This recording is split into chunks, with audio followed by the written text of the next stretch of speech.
Le Seigneur est là et nous ne le savions pas.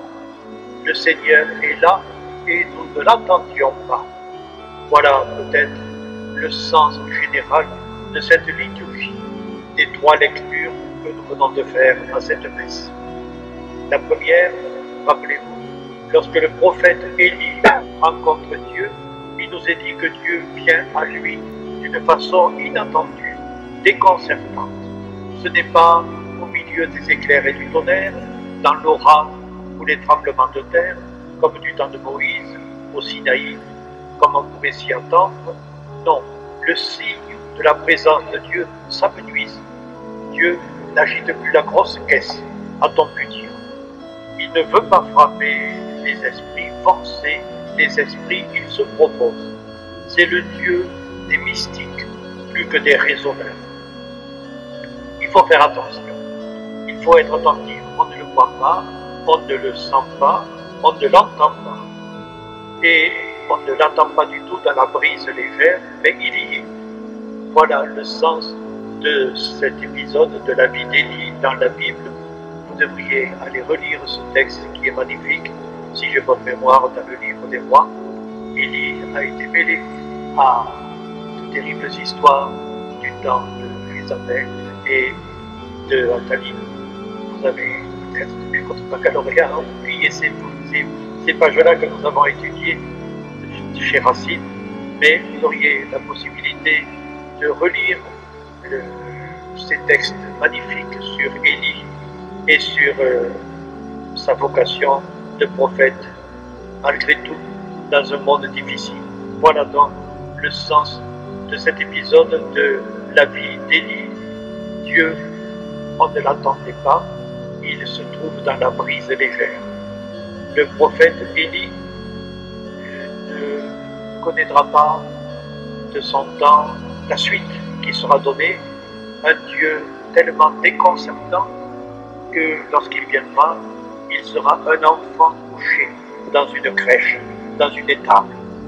Le prophète Élie, sa vocation, comme celle de tous les prophètes, c'est de dire les signes des temps, reconnaît son Seigneur, mais comme les bergers ont reconnu l'envoyé de Dieu dans l'enfant de la crèche, mais il n'est pas suivi.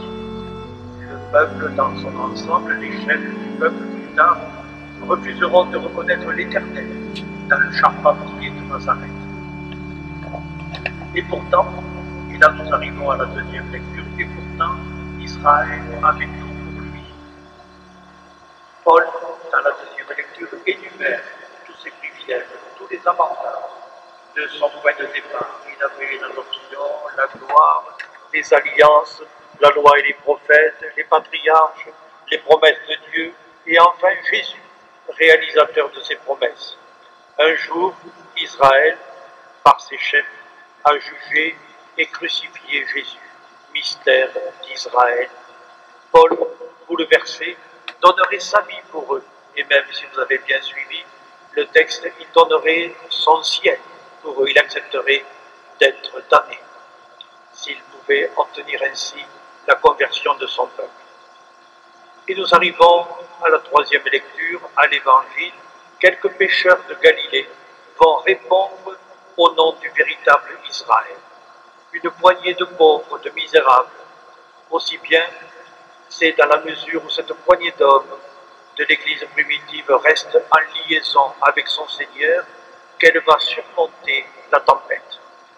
Sur cette mer difficile, hostile, qui pour ce peuple paysan symbolise les forces dangereuses, les forces hostiles de la nature et de l'histoire, sur la mer déchaînée du monde, Pierre s'aventure.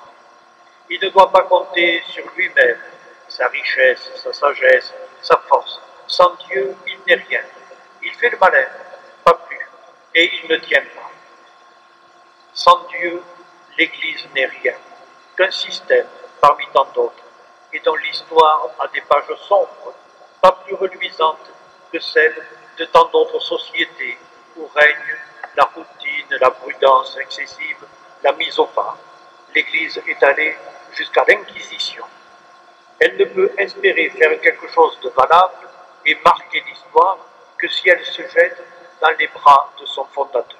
Son assurance, c'est de ne pas en avoir en elle-même, mais en son fondateur qui l'assiste, qui la soutient et qui l'anime.